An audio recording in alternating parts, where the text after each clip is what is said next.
And Pauline, it's good to be chatting with you again here. I mean, we talked about the Tiffany deal and the problems that it had through the pandemic, the allegations, the lawsuits, everything, but finally getting wrapped up. What's your take on maybe where things go from here now that that's behind us? Well, I think strategically this was always a good deal for LVMH. And financially, this was always a good deal for Tiffany. And even at the closing price, which was marginally less than the original, it's still a great deal for the Tiffany shareholders. It's really a great deal for them. I think ultimately, Bernard Arnault has kind of lost the battle. I think he was hoping at a minimum for a much steeper discount, but he didn't have a legal leg to stand on. And ultimately, that small reduction from 135 a share to 131.5 was really just a face-saving gesture on Tiffany's part. But I would say they got financially the upper hand on this. And time will tell whether strategically LVMH is happy with how this plays out, but it will take a while to play out properly.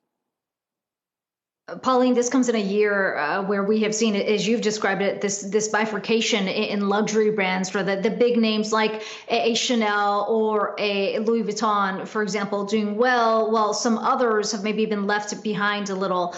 How do you see things shaping up going into 2021? And to the topic we were just talking about, can we anticipate more M&A activity? Well, we can, just to answer the second question first, we definitely should anticipate more M&A activity, if only because you're going to have a lot of distressed assets in luxury. And we still have a lot of money in the form of private equity by the sidelines looking for quality deals, and quality deals in the form of powerful brands. Going back to your question on bifurcation, I think you've got a couple of issues here. One is that this has been a disastrous year for almost every luxury player, including the big names.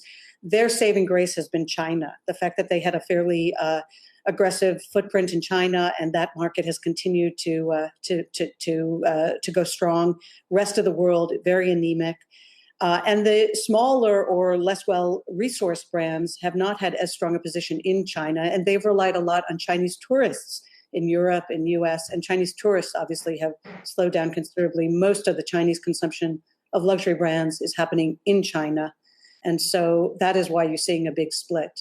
And I don't think that 2021 or 22 are going to show sharp rebound for most brands. I think it's going to be a tough slide for many of them for some time. Yeah, what does that mean, though, for some of these players there? If China is expected to be the driver, we saw that rebound much stronger in the pandemic, post-pandemic rebound there in terms of spending levels. When we talk about that, how does it maybe break up some of those luxury leaders in betting on China and what that might look like into 2021? Well, China doesn't show any signs of slowing down. So if you already have momentum there, you can continue to ride that for a good while. For younger brands or for smaller brands that didn't start with a big advantage in the China market, they'll be shut out because real estate is very expensive, because the marketplace is already fairly saturated with brands.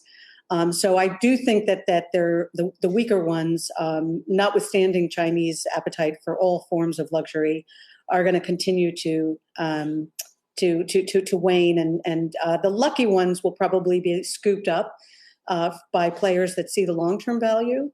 The less lucky ones will probably have to contract, and some will even have to go away. I think we also just have too many brands competing in too many stores for too few consumers. I mean, speaking of too many brands, some of these big mall names have really struggled throughout the pandemic. J.Crew one at the very beginning of the pandemic, Gap one that was already struggling even before all of this began. What's the outlook for some of those brand names? And if we're talking about consolidation, are we likely to see that activity, especially in sort of these middle of the road names that have really relied on malls to get the traffic into their stores? Well, so first of all, similar to the luxury goods sector, with the mall sector, we're going to see a real divide between what I'll call the A malls and the rest. A malls being the top performers, the higher end ones, the more established, like the Simons of the world. So I think the Bs, the Cs, and definitely the Ds, what we call the Ds, sort of the lowest end, are going to have to repurpose. In some cases, they'll just probably become parking lots, empty parking lots at that. The stores that have relied on malls for their expansion will have to contract with the sector at large, so I think that it's going to be an interesting time to watch retail. There are segments of retail that are doing relatively well. I mean, people are buying sportswear, they are buying home and gardening equipment, they are buying entertainment products. What they're not buying are clothes and fashion, maybe with the exception of high-end sneakers. That's probably one of the few green shoots in all of this are high-end sneakers. And so brands like Gap and J. Crew that are built on ready-to-wear, and they've always been stuck in the middle. They can't win on price against Zara, H&M, and they can't win on quality against the luxury players.